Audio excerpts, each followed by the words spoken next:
When I think back to that time in our life, I'm endlessly astounded at the hand of God in it and how He worked, and how He moved, and how He presented Himself to us was so special and something that I hadn't really experienced before. I'd heard of and believed in, but I hadn't experienced it in that way. So it's always going to be really cool.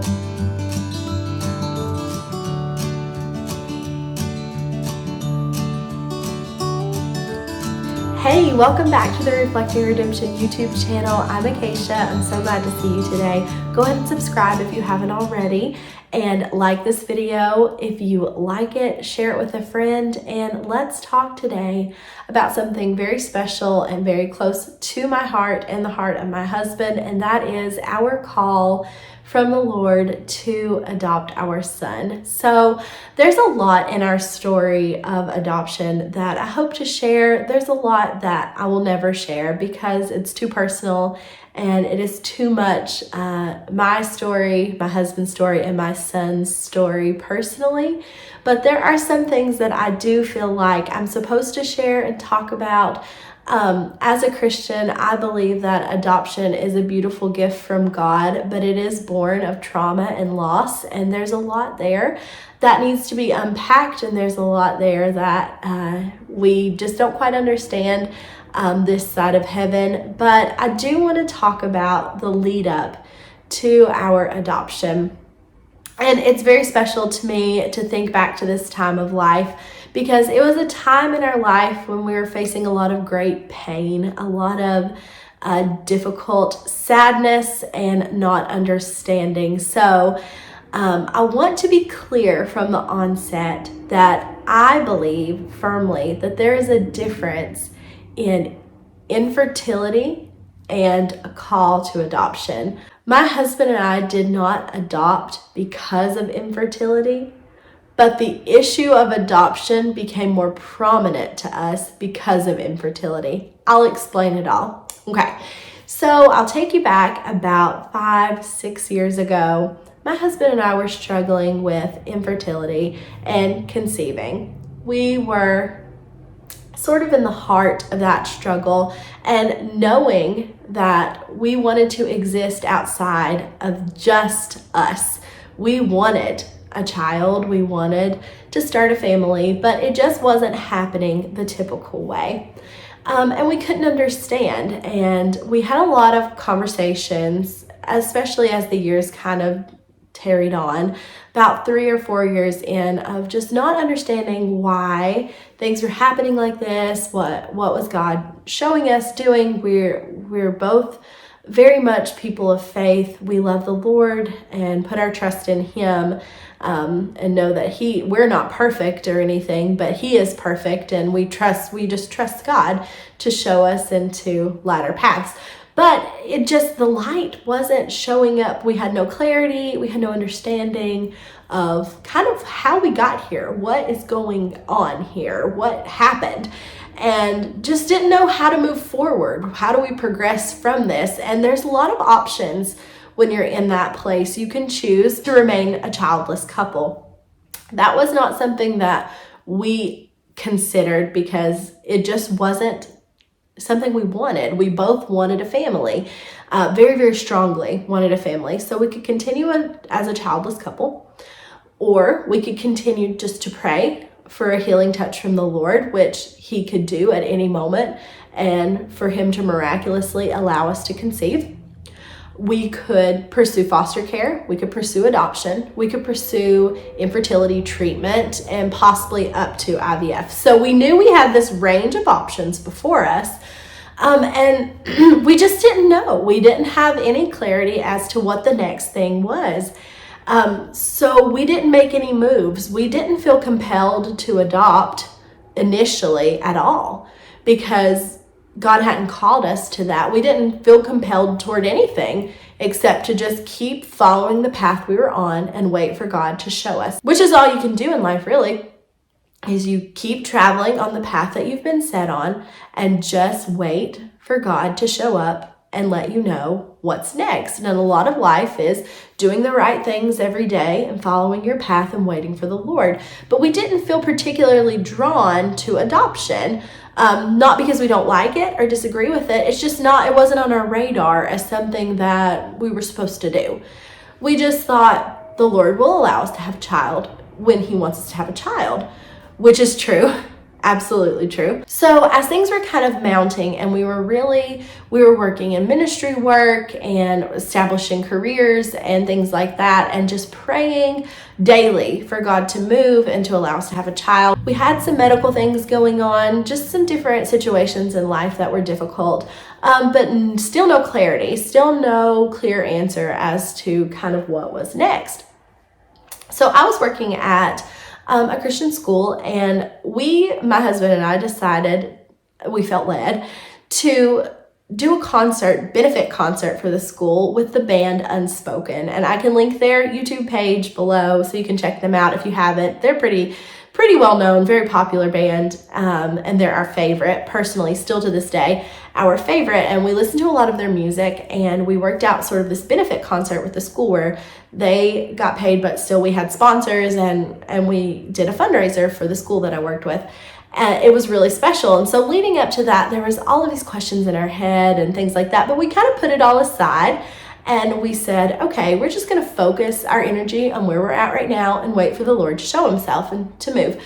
And so we were at this concert having a wonderful time. It was so much effort. It was wonderful. Every second of it, I look back on with just undiluted joy. It was so wonderful. We went through all of the different steps, and we wrote letters to the band, and we provided them with meals, and we set up this whole space, and we were selling tickets and stuff. And the concert was moderately successful. It was not the huge success that we were kind of wanting it to be, hoping for it to be for the sake of the school, but it was moderately successful. But the true purpose of the concert came out that night. As we were sitting there, not thinking about sort of our future and clarity and the focus of our life and having children, that wasn't on our minds. We were just enjoying the concert. We were enjoying the moment, truly enjoying it. And as we were sitting there, I think we were 24 and 25 at the time, the first thing that happened was Compassion International did a presentation for us about children around the world that they reach out to and they try to help and be a benefit to. And very interestingly, the card that I received for the child, I believe she was a 16-year-old girl, and she had the same birth date as me, not year, but birth date. And it was August 16th, which I thought was, okay, that's pretty cool. So that just kind of got our attention, and we were thinking about Compassion International. We were thinking about these children that maybe were hurting or in difficult situations, needing help. But, kind of just let it go. I was like, oh my goodness, she has my birthday. That's kind of crazy, isn't it? But I think it kind of just opened our minds to just this thought outside of ourselves. And then there was an opening act that the band had invited, and I think his name was Tyrus McCormick, but I'm not sure. I could be making that up. I think his name was Tyrus, and he opened up with a set, and the very first thing that he kind of did after he sang a song or something was he introduced us to his daughter, and his daughter was from Kenya, and she was adopted, and he talked about her name and just such a beautiful little girl. And he talked all about her story and bringing her over from Kenya and how his family adopted her, and they were so thankful for her, and she was just such a huge part of their lives. And it was just a beautiful story to hear him talk about his family, and that was his second daughter, and talk about adoption, how it impacted him. And so it's like resonating. We're like, oh wow, that's really cool too. So now we've got a couple of things building in our head. And we go on throughout the night. We don't say anything else about it at all. And we go, and it's like a super long night.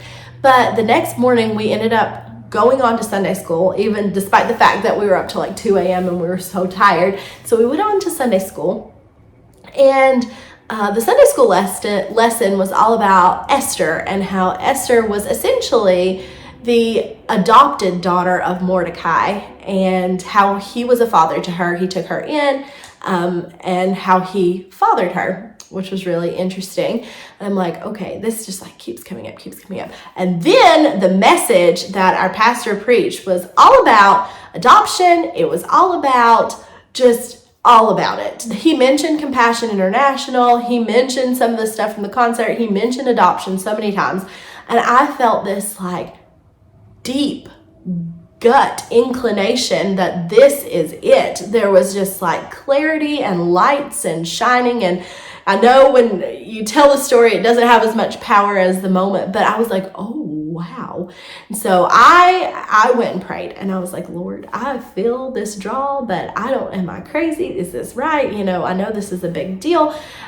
So prayed about it, and I didn't know, my husband was also praying about it. So, I prayed specifically that if this was what God had for us, my specific request of the Lord was for him to have my husband bring it up to me. I didn't want to be the initiator. I wanted it confirmed through him initiating, through Matt saying, hey, this I really feel strongly. Because in my heart, that would confirm that I'm not just like reading all these things and just kind of making up this storyline that, oh, this is what we should do, but that it's actually confirmed it's happening in both of us simultaneously. We hadn't spoken about it. We hadn't spoken about Compassion International. We hadn't spoken about Tyrus and his adopted daughter. We hadn't spoken about the messages or the Sunday school, no looks or anything, nothing. And we got in our vehicle, and the first words out of his mouth were, so we need to talk about adoption, because I feel like the Lord is leading us to adopt. And it was such a showstopper moment. I'll never forget it. Pretty sure my mouth dropped, and I was like, me too. I feel the same way. So it was really cool. So that is the basic background of our call to adoption. From that point, there are some specific dates that kind of in my brain. So that was August the 12th and August the 13th. The concert was the 12th. The Sunday after was the 13th, and that was back in 2017. And I remember that very specifically. We immediately started looking into the process and starting our home study. And that happened August the 26th. We met with the agency that we would eventually use for our home study.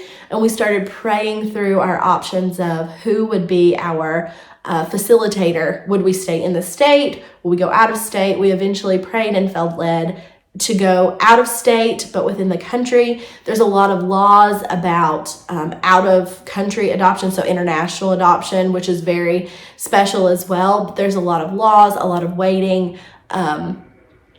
and we weren't the right age at the time. I was only 24. So like China, you have to be 30. I'm still not old enough to adopt from China. So there's a lot of different age restrictions. Most of them that we found were around 27. And so we just decided, let's just stay within the borders of the United States. We feel like we're led. So it kind of just got smaller. So as we prayed, we knew we're like, adoption, whoa, huge. Adoption from foster care, or, foster care, the purpose of that is reunification. Do we want to go through the system and see if that's where it ends up happening from? Or there's international adoption. And it was like, no, newborn adoption. We're like, okay, newborn in our state or throughout the country. And even though the space got bigger throughout the United States, it was like, put yourself throughout the whole United States. Not just Virginia. So the space got bigger, but the answer was smaller. It was like very specifically, no, not just within the state of Virginia, but within the United States. And we're like, okay, so we just walked through the open doors and followed that plan. But August the 26th, we met with our first agency. Then we hit an extremely difficult time of life from August through December. I cannot express or talk about it on here. It's not something that I will ever share about, but it was an extremely difficult season of life. And then December, after Christmas, after one of the hardest Christmases of my existence, it was so hard. It was not good. We don't look back on it with fond memories. We got through it. Basically, we got through the season. Then December the 29th, 28th, we picked the ball back up. So we kind of dropped the ball from August to December. We hit rocky seas. Then December, we picked up the ball and we started running with it again. And we knew it was time. We had made decisions. I'd sat on the porch swing at our old house, and I'd sat there on a beautiful September day and called a whole list of United States adoption agencies, prayed and talked, finally settled on Hope Embraced out of South Carolina, talked a long time to Gina. Wonderful. Go give them a follow on Facebook, Hope Embraced Adoption Agency. Such beautiful people. And from there, we started making deposits and fundraising and getting into the nitty gritty. And so I'll share more about that as the time goes on in my YouTube channel. I'm sure we have lots of time to talk about that, and I'll find ways to articulate it. But I'm really thankful that you watched today. We are just always enthralled by how God started our story in adoption. It gets me all new excitement every time I start talking about it. And then just to know our adoption story and what God brought to pass it's nothing short of a miracle. There are details that I'll never be able to share, but there are some details that are too good to keep to ourselves because God has been so faithful to us and so good. And even when things made no sense at all, it was for a purpose and for a reason, which is just really cool. And we have our beautiful gift, our son, which is the light of our life. We love him so much. He is truly ours through and through. Adoption's a miracle. It's just a miracle. And if you feel the call to adopt, I would say just make your heart sensitive to the Lord first and foremost. Pray a lot. Trust in the Lord to show his path to you because he will. That's his job. He will illuminate the path as you walk. Do the right things every day. Keep attending church and fellowship. Keep going to, if we hadn't been involved in ministry, in church, in Christian leadership, in the work, in the concert, who knows how the path of life would have skewed, but we were in the places God wanted us to be, doing the things God wanted us to do, and he revealed himself as we walked faithfully in that path. So keep doing the things that are right and good that you know to do. Keep following the Lord and let him illuminate. His word is the lamp. His word is the light. You can't provide it on your own, but he will illuminate that as you walk through life, doing the next right thing until you eventually get the call. And if you do have the call, then know that I'm praying for you and trusting in that for you and with you, trusting the Lord to bring to pass whatever he has planned, because it's going to be awesome, whatever it is. We're thankful for our call to adopt. We're thankful for this month of November that celebrates adoption and raises awareness for it. And if you have any questions about adoption, leave them in the comments or DM me over on Instagram. I'm at Reflecting Redemption over there too. It was great to talk to you today. It was so great to reminisce about this. We are 5 years out. 5 years ago. This was over 5 years ago, and it feels like it was yesterday. I just feel like we've frozen in time in that beautiful time of life. But time has passed, and it's still just as sweet of a story, and it's still just as wonderful to reflect on the goodness of God. And that gives us hope for tomorrow when we see what God's done in the past. So I hope you're encouraged, and I hope you have a great day, and I'll see you again next week. We're going to talk about some adoption fundraisers next week. So I have a lot of thoughts on funding adoption and some ways to help you out with that. So come back then. I will see you soon. Bye.